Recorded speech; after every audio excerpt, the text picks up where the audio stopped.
Selon les experts, la diminution de la population italienne est le problème le plus urgent à résoudre. Les spécialistes évoquent des manières d'inverser la tendance. Pour la première fois dans l'histoire du pays, depuis 2015, l'Italie a perdu environ 1 million d'habitants. Et les prévisions sont plutôt pessimistes pour l'avenir proche. Non seulement la population globale va diminuer au cours des prochaines années, mais c'est surtout le nombre de jeunes Italiens qui devrait baisser de manière significative. S'il se confirme, ce phénomène aura un impact considérable sur la productivité et la croissance économique du pays. En Europe, l'Italie détient le taux le plus élevé de personnes âgées de plus de 65 ans, ce qui suscite des craintes pour le système de retraite et la protection sociale. Mais quelle est l'origine de cette situation démographique ? L'Italie a le taux de participation des femmes au marché du travail le plus bas d'Europe.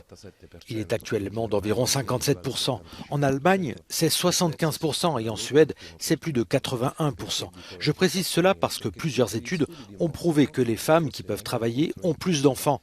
Au contraire, le fait de ne pas pouvoir travailler rend les femmes moins à l'aise d'un point de vue financier et ça ne les encourage pas à fonder une famille.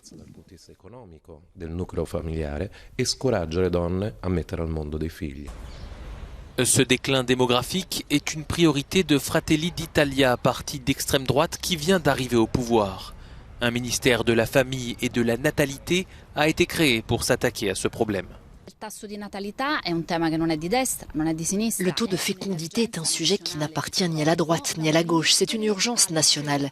Nous devons remettre les mères qui travaillent au centre de toutes les décisions politiques. Elles doivent être soutenues par les bonnes politiques économiques. Ça n'a pas été le cas ces dernières années. Mais selon les experts, les incitations financières ne suffiront pas. Il faut plusieurs générations pour inverser la tendance, car le nombre total de femmes fertiles a baissé au fil du temps. Il faut donc s'interroger sur l'immigration dont pourrait profiter l'Italie.